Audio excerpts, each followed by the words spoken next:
드리겠습니다. 국어영역 강사 전재림입니다. 네. 아니 제가 오늘 아침에 어머니도 뵌다고 야식을 먹지 말았어야 됐는데 야식을 먹고 와서 아침에 부어가지고 막 붓기를 빼면서 열심히 운전하고 왔는데요.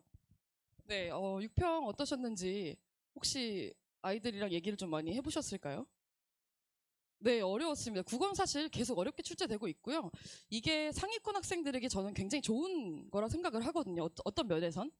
왜냐하면 너무 쉬웠을, 약간 좀 쉽게 낸다. 킬러 문제를 배제해라라고 했을 때 정말 킬러 문제를 정말 배제해서 난이도가 갑자기 쉬워지면 2014, 15의 악몽이 떠오릅니다. 이때는 1컷이 98 이럴 때였어요. 그러니까 한 개 틀리면 2등급. 정말 재수없게 보기 문제에서 한 개 틀려서 3점 하나 틀렸는데 2등급인 거죠. 그리고 90점인데 3등급인 경우도 생깁니다. 그런 거에 비하면 사실은 이 정도 난이도 출제해주는 건 굉장히 고마운 일이 아닌가라고 생각을 하지만 학생들에게는 이렇게 말하기 사실 힘들어요. 힘들잖아요. 공부하는 게. 그래서 이번 난이도에 대해서 좀 간단하게 말씀드려보면 사실은 제가 3등급까지는 관심도 없어서 네, 자르고 싶었지만 네, 조금 더 친절하게 말씀드리고 싶어서 여전히 어렵게 나오고요. 작년 수능보다는 살짝 쉽다라고 하지만 네, 고단도 출제 기조는 유지되고 있는 편입니다. 그래서 화법과 작문의 지금 현재 메가스터디 추정 컷으로는 88에서 89 정도 잡고 있고요. 메가스터디가 살짝 높게 잡는 경향이 좀 있긴 있어요. 그래서 더 낮아질 수도 있긴 하는데 어쨌든 이 정도로 보시면 될 것 같고 언메 같은 경우에 여기서 이제 4점 정도 좀 3, 4점 정도 내려간 85에서 86이 1등급 컷입니다. 그리고 2등급은 뭐 참고 정도 하시고 지금 제가 생각했을 때 4등급이 지금 현재 성적인 3등급이는 목표는 모두 1등급으로 해야 되는 게 아니니까 네, 150일 정도 남았지만 충분히 가능하다고 생각을 하거든요. 물론 학습을 열심히 한다는 전제하에 네, 시간적으로는 네, 충분하다고 생각을 해서 1등급 컷 이 정도로 말씀을 드리고 네, 이제 총평을 간단하게 좀 해드리도록 하겠습니다. 24학년도 수능보다는 적정한 표현을 썼어요. 쉽다라고 하면 또 착각이 되거든요. 근데 작년 수능이 어려웠기 때문에 그거보다 쉽다라고 말을 하는 거지. 저는 이제 적정한 난이도로 출제됐다라고 이제 생각을 하고 독서는 세 지문 모두가 EBS 연계입니다. 그리고 문학은 6작품 중에 4작품이 EBS와 연계인데요. 연계에 초점을 둬서 이제부터 독서를 위해서 독서를 좀 못했기 때문에 EBS 열심히 봐야겠다. 또 이건 전략은 아닌 것 같습니다. 왜 그러하냐면 독서 이제 말씀드려보면 단순 소재 차원에서의 연계입니다. 그러니까 단어 하나 정도 비슷하게 개념어 하나 정도 비슷하게 나오기 때문에 사실상 다른 글을 새로 읽어야 됩니다.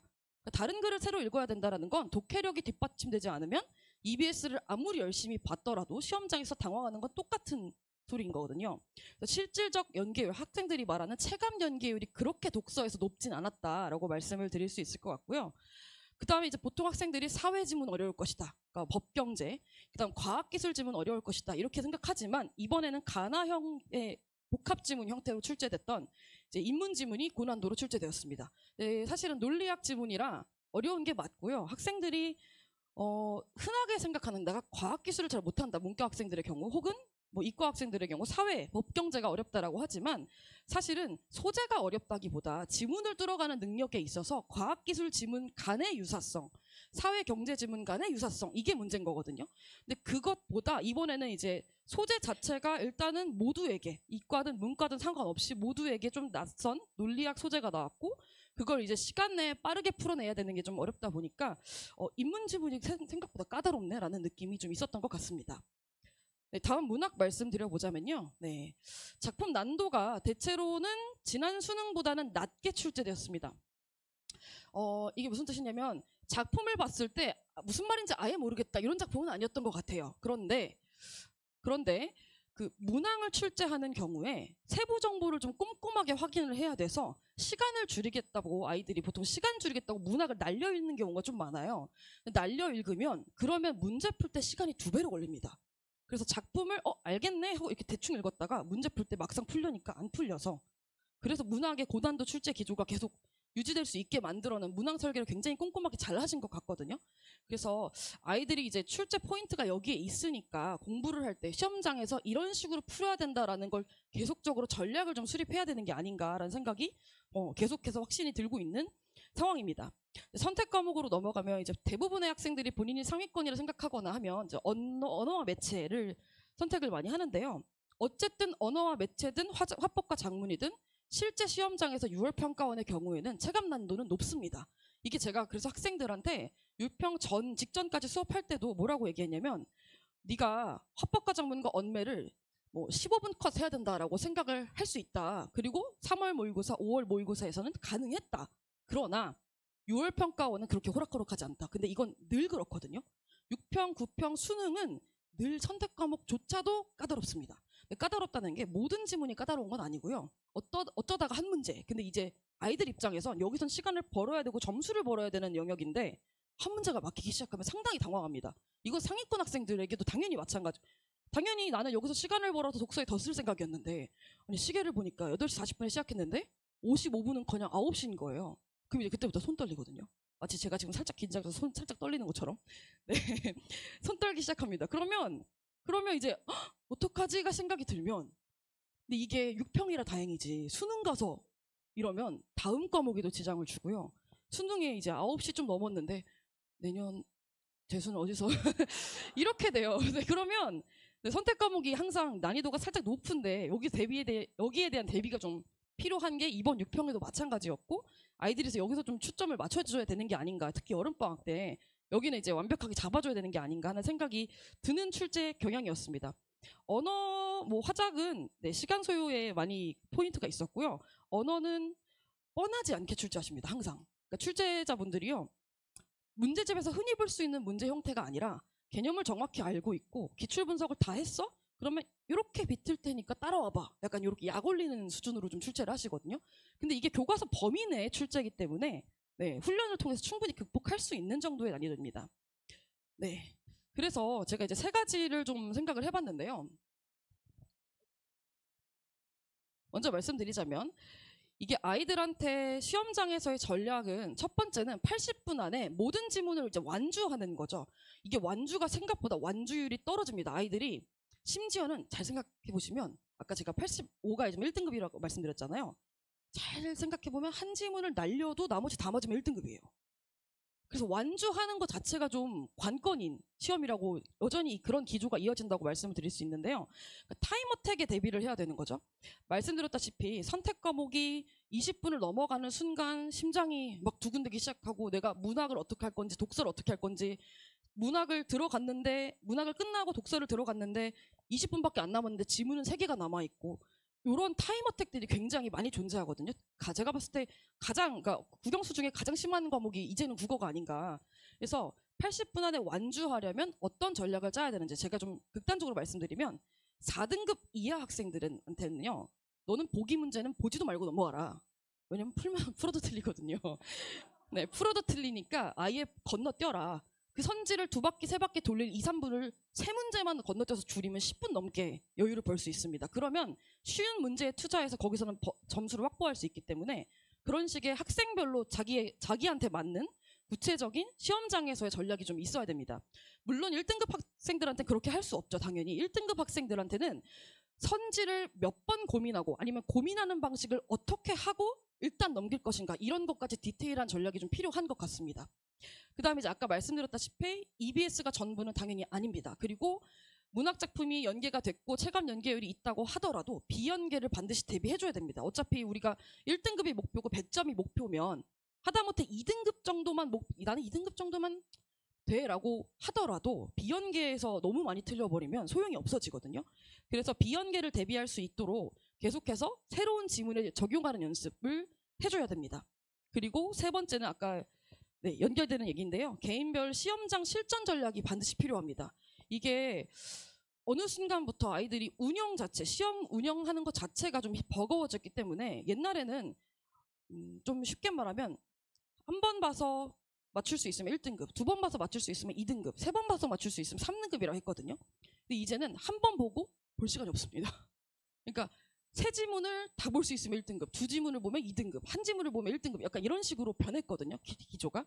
그래서 내가 어떤 문제를 버릴 것인지 혹은 어떤 문제의 고민을 어떻게 줄일 것인지 시험장에서의 전략, 실전 전략이 이것도 남들에게 이러하다가 아니라 본인한테 맞는 전략이 좀 필요합니다. 같은 과학기술 지문을 어려워한다 하더라도 보기 문제를 어려워하는 친구들이 있는가 하면 문제는 상관이 없고 읽기 자체가 문제가 되는 친구들이 좀 있거든요. 그러니까 제대로 읽기만 하면 보기를 잘 푸는 친구들이 있어요. 그래서 극단적으로 수업에서 공부를 그러니까 같이 하다 보면 시간 제한이 없으면 굉장히 잘 푸는 친구들이 있어요. 그러니까 이해력은 기본적으로 있는 거죠. 그런데 시험장에서 문제를 이렇게 풀려고 하면 마음이 급하니까 자기도 모르게 본래 독해력을 발휘하지 못하고 쑥 내려오기 때문에 시험장에서 쫓기는 상황에서 어떻게 풀지 연습이 굉장히 많이 필요하다. 여전히 그런 기조가 이어지고 있다라고 말씀을 드릴 수 있습니다. 해서 제가 이제 이게 딱 여름방학 때 해야 되는 일 같습니다. 파이널 모의고사 때 그러니까 파이널 모의고사 때 당연히 파이널 계속 풀 겁니다. 근데 그때 하면 전략을 수립하기에는 아이들이 마음이 좀 부족해요. 그러니까 시간이 부족하다 느끼거든요. 여름 때 내가 이런 시도 저런 시도 다 해보고 그리고 나서 내가 9월 평가원 이렇게 풀어야지, 수능 이렇게 풀어야지를 딱 확립해 놓고 파이널을 들어가야 마음이 훨씬 편하거든요. 그래서 제가 이제 목동다원에서 1회씩 현장 응시하고 해설하는 형태로 갈 건데요. 여기서 과제로 모의고사도 나가고요. 현장에서 응시하는 모의고사도 있어서 매주 일주일에 2번씩 하고 저는 3번째가 포인트라고 생각하는데요. 매주 제가 아이들 거를 받아서요. 이게 제가 잘할 수 있는 가장 강점인 강의에서 강점인데 개별적으로 아이들 리포트를 작성을 할 겁니다. 그래서 똑같은 점수라도 아이들마다 이게 달라요. 성향이 달라요. 그래서 문학을 다 풀었는데 38분이 걸렸다 이러면 안 되거든요. 당연히 저는 최대한 많이 써봤자 28분이라고 말하는데 38분이 걸렸다. 근데 어떤 친구도 똑같이 38분이 걸렸다. 그럼 얘네들은 비슷한가? 아닙니다. 다 뜯어봐야 돼요. 왜냐면 현대소설에서 오래 걸린 친구들이 있는가 하면 고전시가에서 오래 걸릴 수도 있는 거잖아요. 근데 고전시가는 시를 읽는 데 오래 걸리지 않습니다. 근데 선지를 판단하는데 너무 오래 걸리는 거죠. 근데 현대소설에 오래 걸리는 친구는 소설의 파악 자체가 안 되는 거예요. 소설을 읽어 내려가는 전략이 없는 거죠. 그래서 자기만의 구체적인 약점을 파악하고 그걸 그 다음 회차 모의고사에서는 어떻게 수정해 나갈 것인지 일주일간의 태스크를 부여하면 그걸 집에서 모의고사 한 번 더 풀면서 이번 학원에서 못 풀어봤던 방식을 집에서 한 번 더 연습하고 그 다음에 학원에 와서 다시 실전 응시를 해보자. 이 실전 응시가 되게 중요한 게 저는 이걸 10년 넘게 하고 있는데도 시험장에서 아이들 없이 80분 동안 모의고사를 풀자고 하면 솔직히 말하면 힘들어요. 집중력이 그만큼 안 따라줍니다. 이게 제가 지금 말을 다소 빠르게 드리려는 이유도 제가 이제 사범대를 나왔는데 사범대 교육학 수업 들을 때 충격적이었던 이유가 고등학생이 집중력이 몇 분이라고 생각하냐고 교수님께서 물어보셨어요. 그랬더니 아이들이 이제 학생들이 대답을 하는 거죠. 35분, 40분, 15분이라고 하시는 거예요. 15분. 근데 15분이 정상이래요. 그러니까 보통 15분이고 성인의 집중력은 20분. 그래서 어머니도 집중력도 사실 20분이실 거예요. 그래서 저도 마찬가지고요. 그래서 이게 80분이 힘들거든요. 그래서 집에서 혼자 하면 집중력이 깨질 수밖에 없습니다. 그래서 학원에 나와서 다 같이 시험 보는 시험장 분위기를 만들어서 보는 게 굉장히 의미가 있고 정말 필요하고 저는 그래서 수능 코로나 직전까지는요.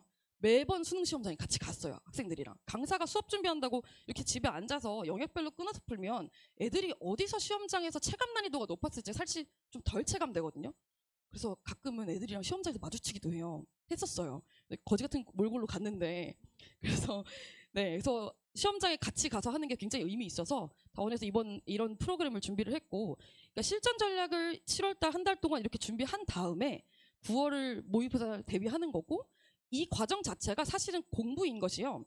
저희가 이제 이감 모의고사랑 그 한수 모의고사 쓸 건데 이감고 한수를 쓰다 보면 여기가 절반은 EBS 연계입니다. 그러니까 EBS 학습도 계속 할 수 있고 비연계에서 적용하는 본인의 독해력을 계속 적용할 수 있는 연습도 실질적으로 계속 할 수 있다고 생각이 듭니다.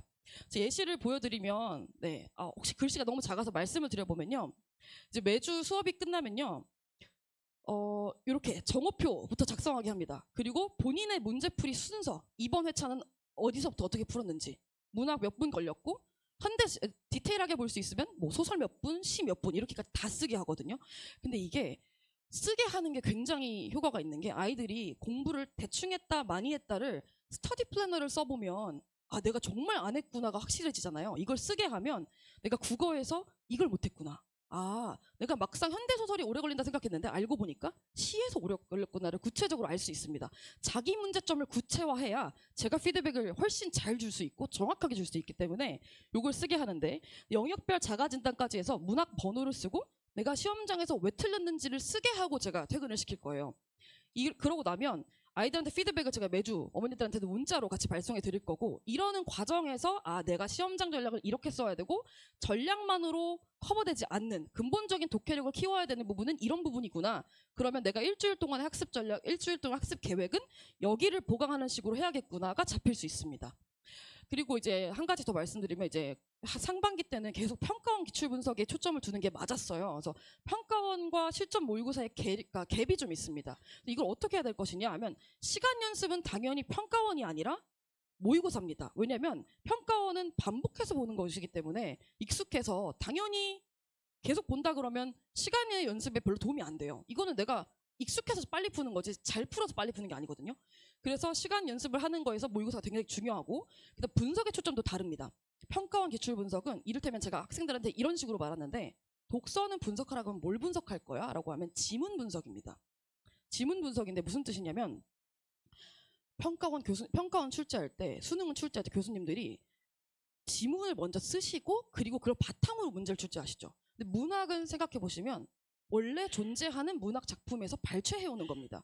그러니까 작품 분석을 할 게 아니라 선지 분석을 해야 평가원의 출제이들을 완벽하게 알 수 있는 거거든요.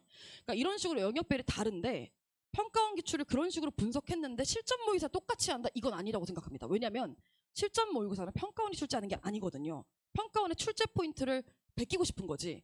그래서 실전 모의고사에서는 독서 지문을 분석하는 게 아니라 그 회차에서 평가원 지문에서 학습한 독해 전략을 똑같이 적용했어야 했다라고 제가 설명을 할 건데, 해설 강의에서 내가 그걸 왜 못했는지를 분석해내야 됩니다. 그러니까 초점이 조금 달라서 하반기의 전략을 그쪽으로 좀 맞춰서 아이들이 자기 성적을 빠르게, 사실 수능만 잘 보면 장땡인데, 그쵸? 저는 서울대를 어떻게 가긴 했지만 6월, 9월 수능 중에 9월을 제일 잘 봤었거든요.